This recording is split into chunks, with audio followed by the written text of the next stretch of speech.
테슬라가 그들의 상징과도 같았던 모델을 역사 속으로 보냅니다. 전기차 시대를 열었던 플래그십 모델 S와 모델 X의 생산을 2분기에 전격 종료하고 그 차량들을 만들던 캘리포니아 프리먼트 공장의 심장물을 휴머노이드 로봇 옵티머스의 대량 생산 라인으로 완전히 전환하겠다고 선언했습니다. 이 소식을 접하고 단순히 오래된 차 두 개가 단종되는구나 하고 넘기실 수도 있습니다. 하지만 이건 단순한 단종 뉴스가 아닙니다. 테슬라라는 거대한 기업이 앞으로 돈을 어디서 벌 것인지, 그리고 회사의 정체성을 자동차 제조사에서 무엇으로 바꿀 것인지를 전 세계에 공표한 사건입니다. 오늘은 이 거대한 변화의 흐름을 라인업이라는 지도를 통해 정리해 보겠습니다. 핵심 팩트는 세 가지입니다. 첫째, 모델 S와 모델 X의 생산은 다가오는 2분기에 끝납니다. 둘째, 그 차들을 만들어내던 프리먼트 공장의 생산 공간은 이제 사람이 아닌 로봇, 옵티머스 생산 라인으로 바뀝니다. 셋째, 일론 머스크는 이 옵티머스를 시범 생산하는 수준이 아니라 연간 100만 대 이상 대량 생산하겠다는 구체적인 장기 목표까지 제시했습니다. 여기서 우리가 주목해야 할 포인트는 단종 그 자체가 아니라 공간의 변화입니다. 보통 자동차 회사가 차종을 단종하면 그 라인에서 신형 자동차를 만들거나 인기 있는 다른 차를 생산하죠. 그런데 테슬라는 그 자동차 생산 공간을 로봇 생산 공간으로 바꾼다는 겁니다. 이게 무슨 뜻일까요? 테슬라가 전 세계에 이렇게 말하고 있는 겁니다. 우리는 자동차도 계속 만들겠지만 회사의 미래와 최우선순위는 이제 바퀴 달린 자동차가 아니라 두 발로 걷는 로봇과 AI다 라고 말이죠. 그럼 여기서 의문이 듭니다. 도대체 왜 하필 지금일까요? 잘 팔리는 차도 있고 아직 전기차 시장도 성장 중인데 왜 이런 결정을 내렸을까요? 그 배경에는 크게 두 가지의 현실적인 이유가 있습니다. 첫 번째 배경은 실적에 대한 압박입니다. 테슬라는 지난 몇 년간 매 분기 매출과 이익이 폭발적으로 늘어나는 고성장의 아이콘이었습니다. 하지만 최근 들어 그 성장 탄력이 예전만 못하다는 신호가 감지되고 있습니다. 매출 성장세가 둔화되고 이익률이 조정되는 상황. 이럴 때 시장은 기업에게 냉정한 질문을 던집니다. 자동차 판매 성장에는 한계가 온 것 아니냐? 그렇다면 너희가 가진 다음 성장 동력, 넥스트 스텝은 무엇이냐? 라고 말이죠. 테슬라는 이 질문에 답을 해야만 했습니다. 두 번째 배경은 경쟁 구도의 변화입니다. 초창기 전기차 시장은 테슬라의 동무대였습니다. 하지만 지금은 시장이 커진 만큼 전 세계의 경쟁자들이 뛰어들었습니다. 특히 중국 업체들의 공습이 거셉니다. BYD 같은 기업들은 막강한 생산 능력과 가격 경쟁력, 그리고 빠른 신차 출시 주기로 시장을 압박하고 있습니다. 이제 테슬라가 단순히 전기차를 많이 판다는 것만으로는 예전처럼 혁신적인 기업으로 평가받기 어려워진 겁니다. 그래서 테슬라는 지금 자신들의 성장 스토리를 다시 쓰고 있습니다. 단순히 전기차 판매를 늘리는 게 아니라 남들이 아직 진입하지 못한 영역, 바로 AI, 로봇, 자율주행 같은 다음 파도를 회사의 전면으로 끌어올리는 승부수를 던진 겁니다. 이제 이 이슈를 한눈에 이해하실 수 있도록 테슬라의 라인업을 세 가지 그룹으로 나눠서 설명해 드리겠습니다.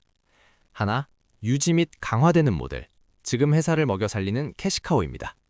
둘, 정리되는 모델, 과거의 상징이었지만 효율화를 위해 정리되는 레거시입니다. 셋, 미래, 넥스트젠, 빈자리를 채울 회사의 다음 운명을 짊어진 사업입니다. 이 구도에서 보면 모델 S와 X의 종류는 단순한 후퇴가 아니라 더 큰 도약을 위한 전략적인 자원 재배치라는 것이 보입니다. 첫 번째, 남기는 모델부터 살펴보겠습니다. 테슬라의 현금 창출기는 명확합니다. 길거리에서 가장 흔하게 볼 수 있는 차, 바로 모델 3와 모델 Y입니다. 전 세계 테슬라 판매량의 대부분을 차지하는 절대적인 주력 모델들입니다.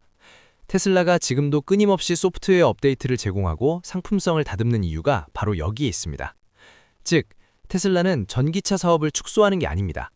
수익성이 확실한 주력 모델은 더 확실하게 밀고 가겠다는 뜻입니다. 그리고 사이버 트럭이 있습니다. 비교적 최근에 출시된 모델이고 북미 시장에서는 테슬라의 기술력과 브랜드 이미지를 상징하는 중요한 모델입니다. 테슬라 내부에서는 이 차를 미래형 제품의 아이콘으로 계속 활용할 가능성이 큽니다. 이제 막 생산을 궤도에 올린 차를 단종시킬 이유는 없으니까요.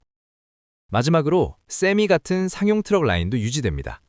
상용차 시장은 승용차와 달리 단가도 높고 물류나 에너지 생태계와 밀접하게 연결되어 있어 테슬라가 놓칠 수 없는 또 다른 시장이기 때문입니다. 요약하면 이렇습니다. 모델 3, Y, 사이버 트럭, 세미로 확실하게 현금을 확보하고 그 자원을 다음 단계인 로봇과 AI에 집중한다. 이것이 테슬라의 현재 전략입니다. 두 번째는 이제 사라지는 모델 S와 모델 X입니다. 이 두 모델은 테슬라가 오늘날의 프리미엄 브랜드가 될 수 있게 만들어준 1등 공신입니다. 모델 S의 성능, 모델 X의 팔콘 윙 도어는 당시 큰 충격이었죠. 하지만 기업의 관점에서 냉정하게 보면 상황이 다릅니다. 이 모델들은 설계된 지 오래되어 생산 공정이 최신 모델인 3나 Y에 비해 훨씬 복잡하고 비효율적입니다. 그런데 전체 판매량에서 차지하는 비중은 이제 미미한 수준입니다. 즉, 상징성은 여전히 크지만 규모는 작고 효율은 떨어지는 레거시 라인업이 된 겁니다. 그리고 결정적으로 이 모델들이 차지하고 있던 프리먼트 공장의 생산 공간이 너무나 중요해졌습니다. 실리콘밸리 인근의 그 중요한 공간을 판매량이 적은 차를 만드는 데 쓰는 것보다 미래를 위한 사업에 쓰는 게 낫겠다는 판단을 내린 겁니다.